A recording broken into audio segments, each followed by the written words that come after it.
Hello, everyone, and welcome again to Jason's in the House. I'm your host, Jason Parisella with Keller Realty in Beverly. And our guest today is Paul Guanci, Beverly City Council President. He's the owner of Super Sub and Casual Catering in Beverly, local business owner, and as I mentioned, City Council President. So we're going to be talking to Paul about many things, but why don't you just let us know a little bit about yourself, Paul, and what you do, and we'll get into some questions. Well, thank you, Jason. Always good to be here. Always good to be in the BevTM studios. Well, I've been on the City Council now for 16 of the last 18 years. I've been president most of those years.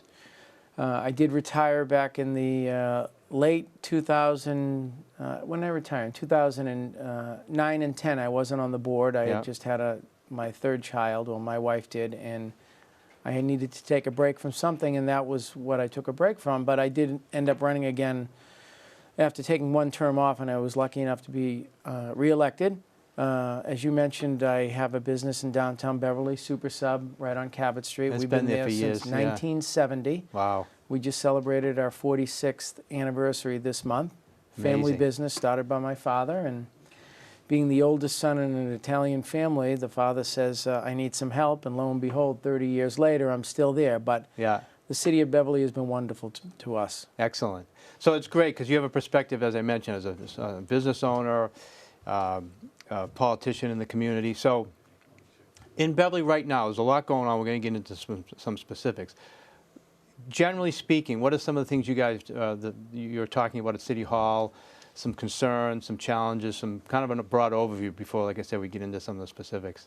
Well, you know, it's good you said that. Our previous mayor, Mayor Scanlon, was mayor for almost 20 years. I think it might have been 18. He was the longest, was he the longest? The longest serving mayor of the city. Yeah. He had a break. He wasn't in office from 2002 and 2003, but the people took him back in 2004. All throughout those years, he's laid out a capital expenditure plan. And it's something that Mayor Cahill picked up on. So it's these capital needs that we need in the city of Beverly in terms of buildings and roads and water and sewer projects. And there's a lot going on in Beverly right now, a lot of good things. I mean, the biggest thing that we have going on is the new middle school being built at the old memorial site. It's a $110 million project. A couple of months ago, the City Council approved borrowing that amount of money, but we're guaranteed to get back at least half of it, $55 million from the state's school building assistance program. So how does that work? Does it come after? No, we'll get it up front. When everything is, we'll get it up front, and then we'll bond for the rest of that. We'll pay that part off, then we'll bond for 20 years on the $55 million. So that's half, what'd you say, what was the project? $110 million. So that you're getting half from the state, which is great. And, you know, when we did the high school was a little more than that, and we got almost 60% on the high school. Excellent. By just incorporating smart, smart growth and smart construction projects, and, making the schools green, which is important nowadays. Go back a minute, too. So why did they end up choosing Memorial? I know you have Briscoe. So a lot of people have asked me, as a realtor, or they'll just comment, Briscoe's so old. It's been there Memorial's a newer building. Right. So they're wondering why they tore down Memorial and they didn't look at Briscoe. I'm sure they did look at Briscoe. What was the reason behind ended up picking Memorial? Yeah, we had a needs committee where the Permanent School Building Commission looked at both buildings and both sites. Were those the only two options? Those are the only two that we looked at. Okay, I mean, they're assets. We wouldn't have to go out and buy a piece of property or buy a building, but it ended up that the Memorial site was picked because it's a bigger piece of property. Yeah. And Briscoe is old. It would cost probably as much to rehab Briscoe, if not more, than build new at Memorial. Yeah. And then it was looked into saving some pieces of Memorial like we did with the high school. Right. And it proved not to be cost effective. So it just turned out to be better just to tear the whole building down. Take it right down and build from scratch. Yeah, good point too. That Memorial has much more land. Do you know what the land difference is? I don't know. It's a lot bigger than the Briscoe. It seems to be significantly bigger. Right. Yeah. There's plenty of room for parking. There's plenty of room for playing fields. The buses will go Memorial. We just had a little bit of a back and forth with the neighborhood there that we were able to move the buses farther into the property and farther away from the neighborhood. So, it's a big deal. Is the building going to sit pretty much in the same area, same footprint as the current building, or is? Yeah, it'll be a little bigger. Yeah. There'll be entrances on Ball Street and on Cabot Street. Okay, And it's all designed so that it has a nice traffic flow around the whole building. excellent. So the other thing I heard the other day was the grading going to be the same? Is it going to be, right now it's 6 through 8 is middle school. Right. Is it going to go 5 to? It's going 5 to 8. 5 and to it's 8. Something Is that going to happen when the new right. school's going to be built? Okay. It will, and the school will open up in 2018 in September. Okay. We would like to take control of the building in June of that year, get the teachers in there, get all the furnishings and fixtures in, Yeah. and then have it ready to go in September. We're going to a 5 through 8 model, and I'll be honest, right from the beginning, I had some concerns about that, taking your 5th graders out of the elementary schools and putting them in with 8th graders. Well, you have children in Beverly right, too. and so that was a concern of mine. But it's almost like it's going to be 2 separate academies. There'll be a 5th and 6th grade area and a 7th and 8th grade area. Okay. They'll have separate cafeterias, separate gyms. So the interaction between the grades will be as minimal as possible. I see. So that makes sense too. If you're segmenting it like that, it makes a lot of sense. Yeah, and projections say that we need the schools, we need the space in the elementary schools now. Yeah, all these improvements, by the way, too, and they relate to real estate. It's just a huge effect on people's home values is education in the Sure. school system. It's a huge part of it. So that's Yeah. really helped home values in Beverly, partly because of the school system upgrading, all the elementary schools that were done, the new high school that was built, now doing the middle school. It's all great stuff as compared, how it relates to people's homes and. Yeah, we use that as elected officials every 2 years when we decide to run for office for the first time or over and over, the fact that our school system is so good, Right. what goes on in the building is great, Yeah. and the middle school is the last piece of the structures, that'll make us the envy of the North Shore, which we already are. Absolutely. The elementary schools, and what's is funny is that the first ones that were done over, it was Cove and Ayers. They were almost 20 years old, and if you walk through either of those buildings, the maintenance plans that were put in place back then, they really kept the buildings looking really good. Yep. And today in the paper, this relates to the Briscoe building, so they're going to have a study done to find out what's the best use of that once everybody moves out of there and goes to Memorial. Yeah, Is it going to be called Memorial, by the way? Or is that? That's an answer that I what's the should name know of- that I'm going to have to get back to you on that I just one. thought of that, yeah. Yeah, the mayor has commissioned a reuse committee made up about 20 members of the community, some department heads, some members of the city council, some members of the school committee, because we have needs of other things here in the city of Beverly. We need a new Department of Public Services facility. We need a new police station. Yeah. City Hall used That's to been be on City been Hall has been somebody's, was built as somebody's home, not to, house 100 employees working for the city of Beverly. So we're going to look at Briscoe and see if it's worthwhile saving that building and moving offices there, maybe making that your city hall and police station.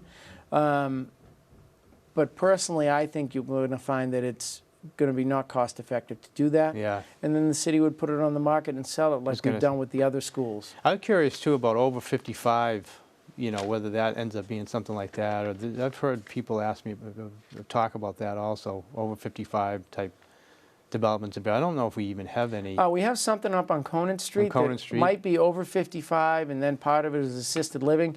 But people have been It seems to talking be. about that for years. Yeah. And if you remember, Henry Bertolon wanted to put in an over 55 community that actually started at Whitehall. Whitehall, yeah. On the corner of Hale and Boyle Street, Yeah. and the neighbors didn't want that. There was a big outcry for it because you have, and I don't want to say it's high-end, but yeah, high-end over 55 units for people that have lived in Beverly their entire lives, Right. and they want to still have the amenities that they're used to, but have the convenience of living in Beverly, and we don't have that. That's not an option now, right? No, it's not. And the Interesting, yeah. neighbors decided that that's not what they wanted, and they went back to the drawing board with David Carnavale, the builder, and Henry Yep. Bertolon from NECX, who owned the property, Right, and they came to an agreement on the single-family homes, yeah. which That's a they're good still point. building. Right. So another hot topic is the Brimble Ave project. It's been not much going on over the winter time. What's happening? What's the latest with Brimble Ave, the plaza, the road?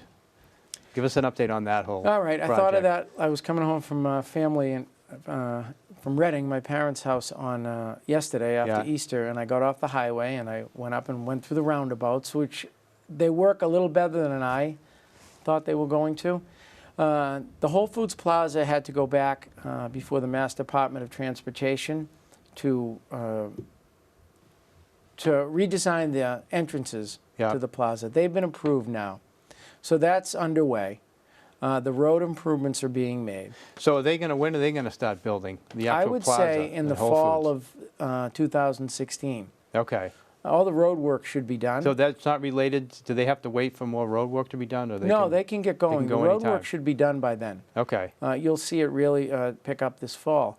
But there's one thing before the city council. Years ago, that piece of property, or that area on Brimble Ave, the city council, when I was retired, made it an overlay district where you could put retail there with a special permit from the planning board. So that's how Whole Foods was allowed to go there. I see. Because retail's not allowed in an IR industrial zone. but that was already in place, the overlay. That was already in Yeah. place. But now the council's going to start discussing next week removing the overlay district on the opposite side of the street. That would be from the Rocky Post to Cycles 128. Okay, The city council's concern is that retail brings far more traffic in than in industrial development. So there were a number of councils, I think 8 out of 9 of us submitted an order that we'll discuss. Well, we have a public hearing with the planning board on Monday the 4th, and we'll talk about whether we should leave it or remove it. And if we removed it, it doesn't discourage development, but it does take away retail from there. right. Which is, that makes a big difference. It does, and it's kind of a way to say to the neighborhood, we're really thinking about you on both ends Well, it of would that limit, Brimble Ave. it would limit the retail to be that plaza. Right. And nothing else would happen. Right. So what is it, there's 1, 2, maybe 3 buildings before, well, there's the old dump site too. So Right, all that Yeah. would be, what would be Right the now- zoning? It would be the same Is it as, industrial? it's industrial, But there's a possibility right now with a special permit that you could have retail there. correct. So you Right guys are now. going to, the city council is going to meet and talk about that. to Yeah, we'll have remove a that joint overlay. hearing with Yeah. the planning board. And you have to think about that. The Rocky Post might not be there forever. Right. Well, That's those buildings a big have- piece yeah. of property that somebody could decide to put in an anchor store or a Right. chain store. Especially with Whole Foods going in. Right. It could be kind of a next phase. Yeah. So, And interesting, but I didn't know that. the thing is, yeah. we need that tax revenue because there's that Phase 1 Brimble Ave, and then there's the Phase 2, Right. which involves the overpass that goes over 128 from the dump. Now, is that going to happen? If we can find the funding for it, So it that's will still happen. in The state the is on works. board with it. Yeah. Okay. Because I noticed too, Cummings has some land there that they have for sale. Right. And the Mastronzi's has a lot of land up there. And so that's still something that may happen. Yeah, the been going Mastronzi's on have for a been while. the Mastronzi's have been waiting Because that for would this open up a for lot 30 of years. land. A lot of it. Yeah. And it would make access and egress from that property so much more easier. You'd be able to get there by going over the highway, and then you would be able to get off right on 128 South, as opposed to going down Dunham Road, Right. which isn't meant for, it has too That's much traffic very- on yeah. it as it is. Yeah, that's tough when, especially with, the music theaters. Right, There's an event when going they on. have a show. Yeah. Now, what's the zoning there? That's IR also. Okay. So that would be, That, so that couldn't be retail. no. There's no overlay or No, anything there's no there. overlay district there. The only place where that IR overlay district exists in the city is the Whole Foods parcel and then across the street. Yeah, okay. Then we have also Rantoul Street. I've heard a lot of great things going to happen with Rantoul Street. A lot of great improvements, and give us a little bit update on that and the time frame and That's what going to to be a expect 2-year there. project. We're redoing from back of sidewalk to back of sidewalk all of Rantoul Street. So all of the whole Rantoul Street. that Rantoul goes Street, from- all the way from the bridge, all the way up to Memorial. Oh, wow, okay. Because that's yep. 1A, and Rantoul Street is 1A. So a it's lot gonna of people curve think over- Cabot is 1A, but it's Rantoul Street. I so see. it'll go right up. So it actually kind of, because that's where the Cabot Plaza is. Right. It's going to include Part that of all the 1A. way to Yep. Memorial. Interesting. And years ago, when they did Route 62 and the other 1A project stopped at Memorial because this other project Oh, I was in the see. plans. Wow, that's going to be great. Yeah, that it's going whole to be thing. nice. I mean, it's really good. The city's really trying to work with the business owners and the residents on Rantoul Street, especially the business owners. The last thing you do need is your street shut down in front of your small business. Yeah, that's a because concern. that's what it yeah. is. But you know, we have monthly meetings to let people know what's going on. Yeah. It can be beautiful. I mean, the city was on the hook. We paid for the design work, and then the state is paying for everything else. So do you see that right now a lot of money at the state level that's available, or is it just doing certain things, or how does that all Yeah, work? these Getting state projects have funds? been on the books for a long time. I mean, I started on the city council in 2000, and there was already talk of the 1A project being done. Right. And then in 2002 or 2003, we talked about the Brimble Ave interchange. Yeah. So once you get in the pipeline, it could be as much as 10 or 12 years, but if you're there and you have good relationships with people at the state level, Bill Scanlon always did, and Mayor Cahill does also, because he spent 8 years or 10 years as our state rep. Yeah. So it's all about relationships and making sure that we're in line and doing the right things to be able to get that funding. And we have this state representative who's pretty good too. He's a Parisella, There you go, you know? He really works hard on behalf of Beverly to make sure we get our share. That's good. So these things take, and it must be a huge part of the decision-making process, is if you're going to get the state funding. Right. Which you need to submit, as you mentioned, maybe 10 or 12, 15 years Yeah. prior, just to see if that's going to develop. And then you can, once you have that funding, it obviously offsets a lot of the cost. Yeah, it's a process. Yeah. Excellent. What about Cabot Street? Anything happening with Cabot Street? I know we, like you said, we're doing Rantoul. Anything new with Cabot Street? Well, nothing right now. Yeah. I know you have Beverly Main Streets. Yeah. I think that you've worked with them before, and I know I have for years since we began back in 2001. I was on the board for a little while. Main Streets is always keyed in on Cabot Street, and I think they're looking forward to expanding their broad view once the Rantoul Street Yeah. project is done. You know, there are a few empty storefronts on Cabot Street. Main Street works hard to fill them. Yeah. We're lucky that over the past 10 or 12 years, Montserrat College of Art is now Yeah, a they've big really, player downtown. really changed. Yeah, a few things downtown. have happened. I mean, the Yeah. old Bell's Market has A&B Burgers in it. Yeah. And then the Atomic Cafe moved across the street to that big spot that the Prestons used to own in Casa Right. de Moda. Yeah. I mean, so things are happening. Yeah. Absolutely. Yeah, I mean, as a small business owner who owns a restaurant, to see more eateries come downtown, people will tell you, well, that's a good thing. You bring more people downtown, but you know, sometimes it's not bad being the only Right. only show in town. That's but, true. Yeah. You know, you wish everybody well. Yeah. Because they're small business owners. Right. We're all doing the same thing. What about the McDonald's site?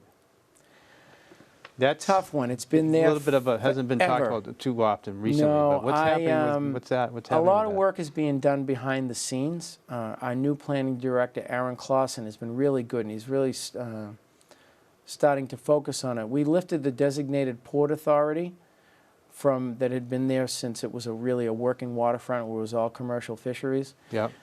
So now that other types of development are allowed, we're really looking for that retail on the first floor and commercial on the second floor. We did have that RFP out for a restaurant at the McDonald's site. It's been out there forever. And we were lucky enough to have, although it never came to fruition, we had the gentleman, Joe Leone, who owns the Black Cow restaurants, Right. really interested. But it didn't work out. So now he's not. He doesn't have a proposal on the table at this No, point? right now he does not. I mean, Yeah. I think that if he decided to do that, the city would welcome him with open arms now. Right. We had another company, Flatbread, a pizza company, Yeah. but they had a full liquor license and more of a family-style restaurant, and they didn't meet the qualifications for the RFP that was put out. Okay. They were the only ones to answer it, but they weren't. They didn't understand the need to have public access. Oh, You have I to keep see. that. You need a whole walkway. If Right. you're going to develop down there, you need a whole walkway for the public to access the waterfront. Yep. And that's all about Chapter 91, and that's a state issue. It's not a city issue. Yeah, which is good though. I mean, to Right. make sure we can preserve that. They so most likely it'll be a restaurant. Is that pretty much Yeah, what? that's what we're still looking for. Yeah. And I think you'll see another request for proposal go out in the spring at some time. Do you think they'll use that building, the existing building? Is that part There of it? might or be they- something in the deed that they have to leave a certain portion of that building up. Ideally, what they'd like to have is public access on the first floor in terms of restrooms or, you know, maybe some place that rents out boats or some other Yeah. kind of recreation use, and have the restaurant on the second and third floor. I see. I mean, here we are in Beverly, and it's 2016, and we still can't go to a restaurant and sit out on the water and have a That's true. drink or have something to eat. Right. Good point. Yeah, and there's certainly some places. Yeah, the things McDonald's take, site- you hate to say that things take time, but sometimes things take too much time. Yeah. And this is one of them. It's true. Yeah, it's been going on for quite a while. So let's shift a little bit to your perspective as a small business owner. The business has been in Beverly for years. You've seen a lot of specifically types of businesses that you do. You know, what category would you put your store in? A quick service restaurant service that we do restaurant. You've catering seen- and things like that. So you see a lot of come and gone. You know, every other corner is a quick. Isn't it, right? Years ago, you So know, what's years your ago. perspective on all that and the economy and how you've seen it change through the years and where do you see it heading and how do you feel about it now? I try to maintain a positive attitude. It's something Yeah. that I've been doing for a long time. And yeah, you see small places open up all the time, and it's extremely difficult to be a small business owner in this economy. Yeah. The labor market is different. You're high. I don't want to sound negative when I say No. this, but you and I are the same age, and what we did for $2.50 an hour, maybe because we were working for our father, Right. but our fathers, but Right. it's different nowadays. You find that when we were growing up, kids wanted that part-time job, and they wanted to work, and it was really competitive to find help. And I know in our industry, finding good, solid help has become more of a challenge. Yeah. Maybe that's a sign of the economy getting better. I don't know, but you know what helps a lot of us is Endicott College. Yeah. It's amazing what they've brought to the city as a whole. They have their 2,000 or 2,200 students, and Dr. Wiley, 10 or 12 years ago, made a program available with their meal card, the Gull card, where there's so many places in Beverly that accept that card, so they can use it at a restaurant, and it just comes off like if they were using it at the cafeteria or the pub at the coffee shop on campus. I see. So that makes up for a lot of that we've lost downtown throughout the years. Because, I mean, we had retail downtown, we had North Shore Community College downtown. Yep. We're still lucky that Montserrat is there. But it's, Right. you know, I think it's definitely come back from its low point in the 90s. Yeah. Good. Where do you see Beverly heading? You know, I mean, I see great as a resident of Beverly, and what I see as a real estate agent and living here and all. I see wonderful things happening in Beverly, and it just seems to be continuing to improve. Great people that are leading our city. The mayor, I think, is doing a great job replacing Scanlon, as you mentioned, is there for years. What's your perspective? You know, Yeah, I think we're going, I think we're definitely heading in the right direction. I know that we're fortunate that, you know, some people will say that it's a bad thing that Windover Development is spending a lot of money in Beverly. Yeah. And they're trying with that, you know, especially on Rantoul Street now, that retail on the first floor, high quality either condos or apartments on the second, third, and fourth floors. Yeah. And it's all about everybody's pushing that transit-orientated development. So you want housing around the railroad. Yeah. Or the railroad? That sounds so old-fashioned. Around the train The depot. train, the train station. Yeah. And the rents here, and you know, you're trying to attract those young professionals that don't want to spend $3,500 to live closer to the city or in Boston a month, Right. where they can come up here, live in a nice community with a vibrant downtown for, say, a two-bedroom apartment for $1,800 or $1,900. I don't know what the rents would be now, but that's where we're trying to go. We're recently talked about adding some zoning down by the Bass River, which would encourage artists to set up shops and studios there, would encourage small breweries to open up. Well, it's a good point, too. You have that whole, there's another waterfront, Bass Right. River. That whole area is an interesting, If we can only know- find somewhere to put National Grid. yeah, That they're would- taking up a big portion. of Right. it. And you have long-standing businesses down there. Monahan Yeah. Lumber is down there, and that they're not going to go anywhere. Right. But if you can do something creative with them. Have it set up so that if it does change, there's already the Yeah. city's already thought about their vision of it and where they want it to go and see where it. And I'm always tipping my hat. The city's been very fortunate to have, I've been able to work with two solid planning directors. Tina Cassidy worked for Mayor Scanlon for a long time, and Aaron Clausen he came from Lowell. That was his last planning job, and he was one of the mayor's best hires. Yeah. He's young, he's innovative, he's looking to make changes, and he brings those forward with the council, and he's opened up, a lot of things and he's going to be the key to get the waterfront going. Yeah, excellent. So, what do you think from people that live in Beverly, residents of Beverly? What can we do? What can the average citizen of Beverly, and what can we do to help maintain Beverly and continue to help it grow and to participate and to have a positive impact? Well, the mayor has always said this. He's always ready to throw the doors open at City Hall, and he wants to get as much knowledge around the table as possible. But, the city has dozens and dozens of boards and commissions. Yeah. We're always looking for new people to fill spots in them, and you could just contact the mayor's office by making a phone call, sending an email, sending a resume, and say, hey, I'm interested in this.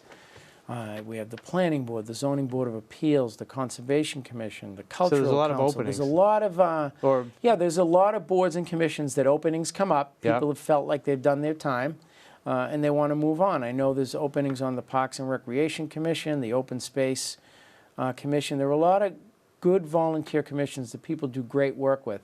And a lot of those recommendations come before the mayor and the city council. Yeah. And, they're invaluable to us. Right, absolutely. Excellent. So anything else you want to touch upon before we wrap up? Anything else exciting or new that we haven't talked about? No, we talked about the waterfront. We talked about Route 1A. The middle school will be the final piece in our educational rebuilding process. Yep. We know we need a new police station. That's a good point, too. That's been going on for a long time. We have... So that possibly could be maybe in Briscoe, but that's... Yeah, I would think that the police/public safety facility is the next building project in line after the middle school. And everybody, you got to remember that the city has a deed on Cummings property to use that front portion, if you're looking at Cummings, on the right. Directly across from where they're doing the condos. Right. Where the train tracks are. Yeah. Yeah. We have the right to build a public safety facility there if we so choose to do. We have to work out a few things with Cummings Properties, but it's in the deed. Yeah. There's a design of a joint public safety facility that could go there, and there's one of a freestanding police station. So the design work is done. The land is there if that's the route we choose to go. It was a little bit of a political football back in the early 2000s. Yeah. But yeah, that's it's a great definitely, option to that's have. where we'll go next. Yeah. Excellent. How do our viewers get a hold of you if they have further additional questions or they want to just get a hold of you and talk to you about anything they want? Well, you can always call City Hall, 921-6000, ask for the city clerk's office. We have a new city clerk who's top-notch, Wes Slate. Yeah. We had Kathy Conley Kathy was with the city of Beverly for probably 20 years. And Wes Slate was a city councilor in Ward 2 for 6 years. And then he ran for mayor, and he ended up just coming on the short end of the stick against Michael Cahill. And, they say things happen for a reason. We needed to hire a new city clerk. We had a little committee that whittled down some finalists. We ended up coming down with 6 of them, and Wes came out on top. So Wes is the city clerk. He's very helpful. He's 921-6000. You could call and get my home phone number, and if he likes you, he may give you my cell phone. There you go. And then it's pguanci@beverlyma.gov. That's everybody in the city, everybody who works for the city there. It's their first initial, their last name at beverlyma.gov. Excellent. God, they're good with that, huh? In the graphics? Absolutely. A lot Great different job, from 2002. Yeah. Nice to have you on the show. Great to see we really you, Jason. appreciate it. Thank you all again for being with us, and Jason's in the house. We'll see you next time. If you have any questions for me, want to be a guest on the show, or anything at all, you can visit jasonparisella.com. See you next time, and thanks again, and thank you to BevCam. Bye-bye.